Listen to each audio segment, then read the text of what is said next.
We're Veseys Seeds. We're going to be planting some vegetables and herbs today. My name's Cody. I'm a horticulturist and I'm also the bulb manager at Veseys. This is Schurman. He is the trial supervisor, so he's the guy who brings in all the vegetable seeds, all the flower seeds, all the herb seeds. He grows them at Veseys and he chooses best of the best, and whatever makes that cut goes into our catalog, and then you're able to purchase it. And then the guy behind you, that's Jake. He's our social media content creator. He's just going to be standing behind you today. He's just going to get Ben and I. So don't worry, he's not going to get anyone in the videos unless you absolutely want to, but just be aware that he's back there videotaping us. All right, so like I said, we got 3 different vegetables we're going to start today. We have tomatoes, we have chives, and then we also have some baby green blends as well. I encourage you to ask questions. We always have lots of conversations about gardening. Ben and I both come from a growing background. We love to discuss plants and everything related, so please ask all the questions. It also helps get some other good questions from other people as well, so please don't hold back. So we got a few things in front of you. We have our green windowsill trays. We have a dome or a cloche that's on the bottom. That'll fit on top of that when you take that home with you today to put on your windowsill or somewhere sunny and warm. We have 4 square black pots, and then we have 1 green pot that's already filled with some soil. So that's what we're going to be working with today. Yeah, absolutely. Join away. Absolutely. Would you like to join as well? Okay. But you can ask all the questions though. Absolutely, if you have questions, or just enjoy. A couple other things. We have a couple of these black pots sitting here on the table. We have different color stakes and markers in there. We're going to use that just to mark the varieties that we're growing, because it's super important to keep track of all of those and make sure you know what's popping up and what isn't, that sort of thing. I think that's everything we got on the table, right, Ben? Anything else to add? All right, so I mentioned we have 3 different vegetables we're growing today, but we actually have 5 different varieties that we're growing today. Of the three of the 5 varieties we're growing today are actually little baby cherry tomatoes. They grow about 8 to 10 inches tall. You put them on your windowsill. In 60 days, you're gonna have cherry tomatoes to eat right on your windowsill. So you could essentially leave them in this black pot, or you could up pot them a little bit more later on. Keep them on your windowsill. There could be snow on the ground. You're gonna have cherries later no matter what. So the 3 tomatoes we're growing are, we have yellow canary, we have rosy finch, and we also have red robin. So there are a series of tomatoes that are all related to each other. They're all going to grow the exact same height. The only difference between the 3 is that you're going to get a red, you're going to get a pink, and you're going to get a yellow cherry tomato. So they can all be grown on your windowsill, no problem. Absolutely. Come join. All right. So Ben's got the tomato seeds. So we have about, I want to say probably 10 to 20 seeds in each package. So maybe what we'll do is we're going to start on one end down here, down here. We're just going to work the seeds towards the middle, and then what we're going to do is we're going to put some soil in the black pots, and we're going to put 1 seed in each pot. Sounds good?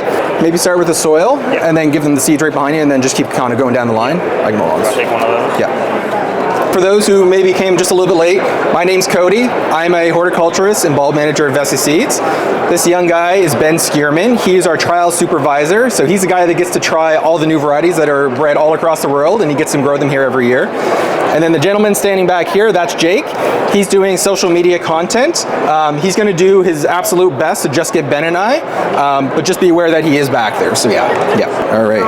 I'm going to give you some seeds. So just start with 1 seed in each pot. Okay. And just get it. Social for the home show. Absolutely. So, okay. And just put so when I pass out the seeds, we're going to start by just putting 1 seed just on the soil surface, and then I'll talk a little bit more about that, the specifics of sowing the seeds. Here we are. Thank you. You're welcome. Yes. Just on the top, don't shove it in. Yep, just on the top of the soil surface. Seeds are these? So these are the yellow canary tomato seeds. So we have yellow canary, we have rosy finch, and we have red robin.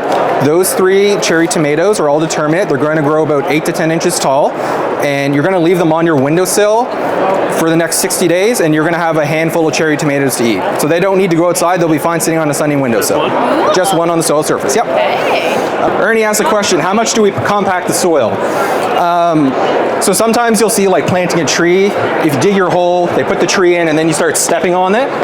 That's good to get it there and sturdy, but it's not good for the soil. So what you're doing, there's little air pockets inside of the soil, and what that's doing, it's compressing the soil, it's taking all the air out of the soil, it's also taking all those pockets out that the water would normally sit in as well. So then water's just gonna wash right over that soil and not soak in. So when you're putting your soils in your pots or in your garden or anything like that, you wanna just gently just pack it there just to hold it in place. So you don't wanna go in with all your force and all your might or step on it. Usually what we do, we'll just take the back of our hand and just lightly push it down just like that. So that's about as hard as you want to go. So the soil comes from a company, the soil you're using today comes from a company called Lambert, and they're based out of Quebec. Yeah, so there's no danger of any pathogens being in the soil. And actually all the big soil companies out there, ProMix, Lambert, Fafard is another Quebec company as well. They're actually sterilizing a lot of their soils before they're bagging it and shipping it to you. You got your seeds are good? Perfect. Okay. There. So what, one seed? One seed and one black pot, yep. We're very confident in the germination rate. You give that sucker a little bit of moisture, a little bit of heat, even ambient room temperature, 7-10 days you'll have a plant poking through. Really? Yep. Wow. I actually have a nice story about that. So years and years ago when I first got into growing, I had a little greenhouse in my backyard and I was growing tomatoes, started them all from seed. I think I had about 50 plants. And I waited about 30 to 40 days and I didn't get one single germination on any seed. And I was like, that sucks. And I had to go buy my transplants. So I went to the nursery, I bought my Scotia tomatoes, I bought my beefsteaks, everything. I came home. I kid you not, 2 days later, I had like 100% germination. So I had double the tomatoes than I was supposed to. And the only reason we say that is because we're doing the 3 different tomatoes today and they're all very similar. You really can't tell them all apart except for when they produce fruit. All right, so the next tomato we're working with now is Red Rosy. So again, this is gonna be like the yellow canary, except it's gonna be a pink cherry tomato. Ed just asked, or said, can you overwater these? So right now, this seed is in a dormant state. It is shelf stable for the most part, unlike an actual growing tomato plant. So at this point, just adding some water, some temperature, or some heat, and some soil, and you're gonna get germination. So really at this point, you're gonna be keeping that soil as moist as possible until germination occurs. Once germination occurs, you're gonna cut back on that watering and you're basically only gonna water it when it needs water. Generally, a good rule of thumb, you can take your pinky finger, you can take your index finger, and you can stick it in the soil, and you wanna go about halfway down into the pot or so. And once you get to your first or second knuckle, right on the tip of your finger, you can feel if the soil is dry or if it's moist or not. And that's a good indication whether the plant or the pot needs any water or not. Once you kind of get that under control, the other thing you can start doing, you can get really good at it. You can start lifting them and you get an idea that right after you water a pot, you can kind of feel how heavy it is. As it dries, when you lift it, there's going to be like nothing to it and it's almost going to fly to your hand. So that's another good indication when a pot's going to need some water as well. Rosy Finch. Rosy Finch? Yeah. So I have soil fresh out of the bag here and I encourage you all to just like put your hands on it, pick it up, feel it, and just tell me what it feels like. And then maybe I'll get you some soil from our truck and then let you know what that feels like as well. Dry. Yeah. So everyone can feel what that soil feels like. And you can also see the color in it and the texture as well. Oh yeah. Okay. Now this is soil from our purple trug. This is the soil that's in all of your pots right now. So it's really, really important when you're growing or when you're starting to grow, filling your pots, what have you, that you're adding a little bit of moisture to your soil before you start seeding or transplanting into it. The reason being that really, really dry soil is not going to soak up moisture very easily. So when you go to water that, all that water is going to either run out the bottom of the pot or it's going to run out the sides of the pot depending on how full it is. Same goes for in your garden as well. If it's really, really dry, it's all just going to run away. You can all remember this past summer how dry it was. If anyone was watering anything, how much the water just ran. It's the same kind of idea as well. Okay. This is fun. Oh, perfect. Okay. And we're going to do our last tomato. So this guy is Red Robin. Help yourselves with your pots if they're not already full. You got full pots already? Full pots? Okay. Everyone's got full pots? Ben's ahead of me. All right, you guys are all good. So the Red Robin, that's also going to go in one of your black pots as well. Does anyone need any more extra black pots? All right, so while we're waiting for everyone else to finish up their tomatoes, I'm going to pass you around just the packages the tomatoes came from. There's just a little bit of information on there that'll tell you a little bit more about each individual one. These tomatoes, so everything you're growing here today, these are all available in our catalog. And this little birdie series of tomatoes is probably one of our newer series. We've added about 2-3 years ago. Yeah. What's my favorite of the three? They're all pretty identical, but you asked me that question, so now I'm going to go on a rant about tomatoes. So tomatoes, especially the little birdie series, they're all related to each other. The cool thing about tomatoes, the red ones typically are more acidic than any of the lighter color ones. So the yellow ones are going to be less acidic. You might get more of that tomato taste, maybe a little bit more of that sweetness will come through. And then the red ones and then the pinks will be a little more acidic. You won't quite get as much sweetness or that tomato taste, and you'll get a little more acidity. So me personally, if I'm eating a tomato, slice or beefsteak, what have you, on a burger or a sandwich, I prefer a yellow tomato because I get a little bit better flavor. It's a better additive to the overall meal. Whereas if you're doing like a nice pasta sauce or anything like that, then typically you want to go with the reds. Stephanie asked the question, do we offer classes like this often? The answer is no. This is probably one of the only demonstrations we will do it like this all year. This is our second time at the home show. We're probably coming back again next year because we have so much fun. But saying that, we have a really, really strong YouTube channel and social media presence as well. Along with a lot of our products, you'll see a lot of our behind the scenes, how seeds are packed, maybe our trials, us trying different things, making recommendations, any gardening tips or tricks. You can catch it all on our social media. All right, so everyone has some red robin planted now. Perfect. Okay, so they're all on the soil surface. So the reason I got you to do that is sometimes people might get a little aggressive with their tomato planting and they're just like jamming that thing down in there. Good rule of thumb with seeds or any bulbs or anything as well, you want to sow or plant about 2 to 3 times the width of the seed into the soil surface. Not very deep for this. And you'll be surprised, even some flower seeds out there are so small, they're just sprinkling them over the soil surface and they're waiting for them to germinate. Yep. So Colleen asked a good question. Can we just sprinkle the seeds over the soil surface? How do we put more soil on? There's a bunch of different methods. I kind of like the same idea. You just make like a small hole, you put the seed on top of the soil surface and just gently push it in and then push a little soil over it. If you have a lot of seeds and you don't want to be doing this 1,000 times, you can just put them over the soil surface. Just take a light handful of some more soil and just sprinkle it over the top and then just a very, very gentle pat down. Yep, go ahead and you can get your seeds just gently under the soil surface now. Again, if you have any questions, please feel free to ask. They do not have to be about vegetables. We do herbs, we do flowers, we do bulbs, perennials, trees, whatever you would like to talk about, we will have a conversation. So Colleen asked a great question. She wanted to know how long a basil plant can stay alive on a sunny windowsill before you need to change it out. I'm probably not going to give you the exact answer you want because there's so many factors that go into play. Moisture, heat. Sometimes inside plants can develop a pest problem as well. They're really prone to root rot as well, overwatering. So it kind of depends on a whole bunch of different things. Generally, basil is actually a woody perennial in all terms. And I'll touch a little bit on that. So in our catalog, you may see the term annual, perennial, that sort of thing, hardy annual. And we describe our seeds generally for what our Canadian climate and season is. So you might see geranium and it'll say annual. That's actually a shrub, by all means, a perennial shrub. So in some cases, we generalize what seeds' life cycle is by our climate and our season, but actually where they're native to, they grow completely different. So to answer your question in a very long way, as long as the basil is very healthy and taken care of very well, generally it should live pretty well forever, or as long as a perennial will. Yep. So Colleen asked another question about the basil. She wants to know if you're cooking, if you're making anything, how many leaves should you use? Can you just strip it all off the plant, or should you leave a couple?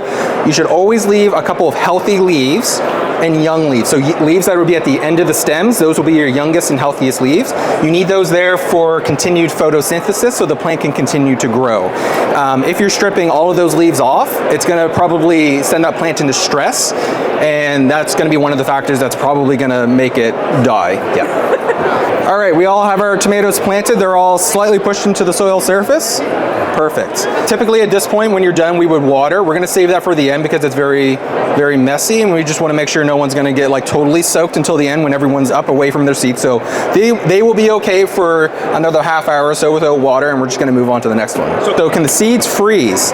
So typically seeds cannot freeze when we're talking tomatoes, basils in general, but saying that, if we're talking, say, some of our native trees, native plants, they actually need that freezing cycle in order to germinate. It's activating some hormones in the seed, so that freezing effect is A, activating hormones, B, that freeze-thaw cycle in the soil and with all the leaf matter and litter and everything will actually start to break down the seed coat on the outside of the seed, and it needs that in order to break through because that seed coat is so thick.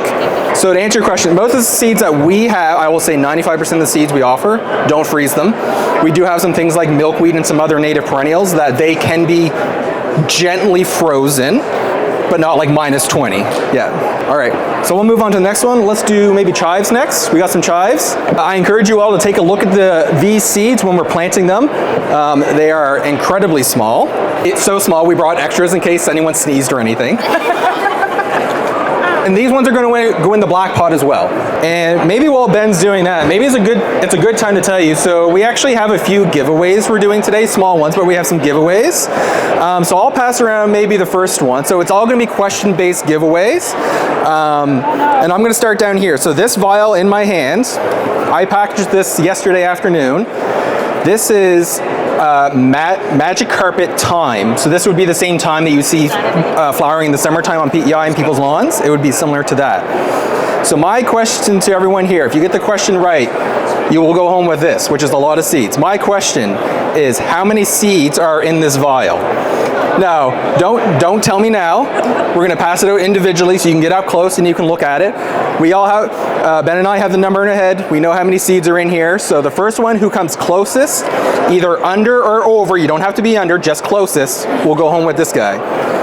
And just to throw it out there, this is about 65 milligrams of seeds in here. Okay, so I'm going to start on this end and we're just going to go down. You know what's really funny?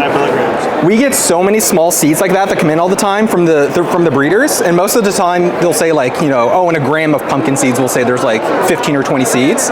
For this, they're like, we're not even going to count it. We're just going to tell you there's an approximate amount of seeds in a milligram, and you're going to run with that because we're not sitting here counting all those seeds. And I should say, for the chive seeds, feel free to plant a good little pinch of them. They're going to go in a black pot as well. Yeah. Feel free to put a few or a small pinch of seeds in your pot. You really want a nice thick clump of seeds to come up when they germinate. Stephanie just asked a question. She wants to prepare a cut flower garden for the spring, and she's wondering how to prepare for that. So you want to start by amending your soil. Typically on PEI, our soil is naturally sandy. It's very, very porous, and a lot of water is just going to run through it. So you want to start by amending that soil with organic matter.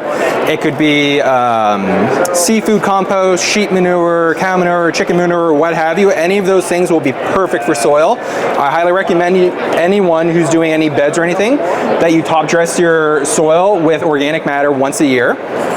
So that's going to be your number one start. After that, you really have, and you want to work it in a little bit with just like a garden fork. If you're using like a electric or a power-based tiller, that will compact the soil. And years down the road, if you're still using that flower bed, you're going to run into problems. You're going to create a hard pan. So work it in with just a garden fork. Once you've done that, you're basically good to start planting. Transplant bulbs, what have you, whatever you'd like to put in there. That's the best way to start your flower bed. So Melissa asked what a garden fork is. So garden forks look similar. They're like a cousin of a pitchfork. So they're going to be, where if a pitchfork's maybe my shoulder height, a garden fork's going to be maybe hip height for me. They usually have a D handle on the top that you can grab onto. And then the prongs themselves are about maybe 1/4 of an inch to 1/2 an inch wide, and there's 4 of them, and they're thin like a fork. So if you can imagine a fork that's about as tall as my hip and has a D handle like that there, that is what a garden fork is. Yeah. How many of us could walk into Home Hardware and be like, you guys have baby pitchforks, and they're maybe going to give you a look? Yeah, and then you can plant your flowers. Now, it depends on what flowers you want to plant. If you want to do petunias or anything like that, you're going to have to start them weeks ahead of time. Whereas if you want to do marigolds, zinnias, cosmos, sunflowers, you can just go in and just toss those seeds in the soil, work them in just a little bit so they're making good soil seed contact, so they're just under the soil surface again, and then just let them go. Yeah. Yeah. All right, is everyone all chived up now? Yes. Everyone's chived up? Excellent. All right, we'll move on to the final and last one. So we have a baby greens mix that's going to go in the green pot. Similar to the chives, we're going to seed these very heavily on the soil surface. So we have a whole bunch of different packages. Maybe we'll just open them all up then. And what you're going to do is you're just going to take that and evenly sprinkle it over the soil surface of your green pot. So Shirley just asked a question. She wants some tips on string beans. Anything in particular? Like your problems with germination, after germination? Yeah, how do you plant them, keep them growing? Okay, so you can direct seed them. Beans do not like to be transplant. So if you started them in a pot and then put them outside, generally they're going to die. They don't like that. Direct seeded, 2 to 4 inches apart from one another. So every 2 to 4 inches you're putting one seed. And from there, it's kind of just watering them, making sure they're going to grow. One problem that's very common here on PEI are cutworms. I don't know if anyone's familiar with what cutworms are. So cutworms, for those who don't know, is a very, very hard to see pest that emerges in the evening and at night. And that little seedling, when it comes up, they're like, that's fresh baked bread for me. So I'm going to go chew on that. And they knock that thing down like a lumberjack. So you will come out the next morning and all your seedlings will be all in a row laying on their sides one after another. That is cutworm. And cutworms love beans. And then the other thing about beans as well, they make their own nitrogen. So typically you don't need to add any synthetic fertilizers for nitrogen or anything. They fix their own from the atmosphere. So if you're going to add any nitrogen, add very, very, very little amount. And then generally in about 60 days, you should have some beans after that. So the cutworms, if you go out in the evening after the sun goes down with your flashlight and you start looking, I'm sure you will see them out there crawling around the base of the plants. So the best thing to give them to kill them is actually a product called diatomaceous earth. It is used in organic farming. It's not like a typical pesticide where the insects are ingesting it and it's killing them that way. It's essentially it's ground up silica and it's very, very fine, almost like a powder. And when they crawl over that, what it's doing is it's cutting open their abdomens as they crawl over it, and they're bleeding, and then they're dehydrating and dying that way. So some people will just put the diatomaceous on just by itself on the soil surface all around the plant, or they might mix it with some molasses to really attract them to it. I think that's kind of still up in the air if that really does help a lot more or not, but diatomaceous earth is what you want. And you always have to reapply it after a rain, because anytime it rains, it washes it away and mixes it with the soil, and then you have to reapply it again. Pet safe, I wouldn't generally say it's pet safe. It's really not good if you breathe it in, because it's such a fine rock powder that if you breathe it in, it would be really bad for your respiratory system. So if you have a lot of dogs or any other animals that might be out around your vegetable garden or any place that you're going to... So if you have a lot of pets where you might be applying this, maybe keep them away from the area if you can, or just hold off from using the product altogether. And diatomaceous earth will work for snails as well. There's another product that also does work you can buy online. And so snails and slugs, when they climb over any like copper wire or come into touch with any copper, it shocks them. And it has to do with their electrical charge and discharge. So if you go to your garden and you put a little string of wire line all the way around your garden, they won't be able to climb over that. And you can actually watch them touch it and they'll shock and they'll pull back and they won't go into your garden anymore. Now that you have your lettuce seeds on the soil surface, again, we're just going to press them into the soil gently. You can cover them with whatever soil is left in your pot if you have extras. We have extra soil here that we can go and also put over the top as well. Has everyone had a look at the little vial of thyme seeds as well? Perfect. At my first greenhouse job, my boss used to play classical like Beethoven for all the greenhouse plants. I don't know if it helped or not, but it definitely didn't hurt them, so there's probably some merit to that. Is companion planting a real thing? So to answer that question, I would say yes in a sense. In terms of like, has everyone heard of Three Sisters planting? Is everyone familiar with what that is? So for those who don't know Three Sisters planting, you have corn, you have squash, and you have beans. So these are what the indigenous people have planted years, or still do, but they plant them all together. The thought process is that you grow the corn becomes a living trellis for the pole beans to climb up, and then the winter squash or the squash vines across the soil surface and helps keep weeds down and also protects the soil from the harsh sun, retaining some moisture. So in that sense, there's absolutely some merit to it. In terms of like, using dill or marigolds kind of mixed in with your plants as well, keeping some pests away like deer, that does work. Once we kind of start getting away to some of those other like uses for it, it kind of starts becoming a little unproven. I won't say it's not true, but it's not proven that I've seen at least. So for those, I couldn't comment them on exactly to give you my words. But certainly in terms of like keeping physical pests away from smells, sounds, that sort of thing, introducing more beneficial insects and animals to the garden, absolutely, for sure. So Pauline just asked a question. She had a couple of Hascap plants she planted 2 springs ago, and they haven't done much growing. Generally because of last year, because of how dry it was and how young they were, they probably weren't fully established yet. And given how dry it was, they probably were just like, I'm just gonna make sure I'm gonna live this year. I'm not gonna put out any big leaves or anything this year. Generally, it takes about 3 or more years for fruit shrubs to really establish and start producing. And again, it sounds like there's maybe some establishment problems there. So what you could do is you could top dress with some organic matter around the base of the plants. That'll definitely help it a lot, and just make sure it's getting some moisture during times of drought for this year. I wouldn't do any pruning yet. Once you really get like kind of overwhelmed with the size or with any of the yield, then you can start pruning it that way. Other than if anything looks infected or dead, you can prune that off. But I wouldn't prune off any living healthy, any stems yet. So generally, wider than tall is good. For shrubs, it's good. For trees, you typically want them to get some growth on them. So you're looking for that terminal bud to come up, kind of that main leader of the trunk. But for shrubs, it's okay to have them wider than they are tall. Yeah. All right, everyone has their seeds and everything all covered. Perfect. So that is all the seeds we have for today. I will say if anyone wants maybe a couple of extra tomato seeds to put in with their pots, any lettuce seeds, chive seeds, we probably do have a little extra we can do as well. How many seeds does everyone think is in this little vial? So again, there's about 65 milligrams in here, and this is flowering time. So this is the purple flowering time you find on PEI lawns in the summertime. 6,000. Okay. 8. 8,000, right? 8,000. Okay, perfect. Just make sure. 5. 5? I'm gonna guess like 550. 550, okay. Yeah. 890. Okay. 650. Okay. 2,020. Okay. 1222. 1222. 1172. Okay. Okay. 1333. Okay. 1275. 1275. I'm going to come back down to this end again.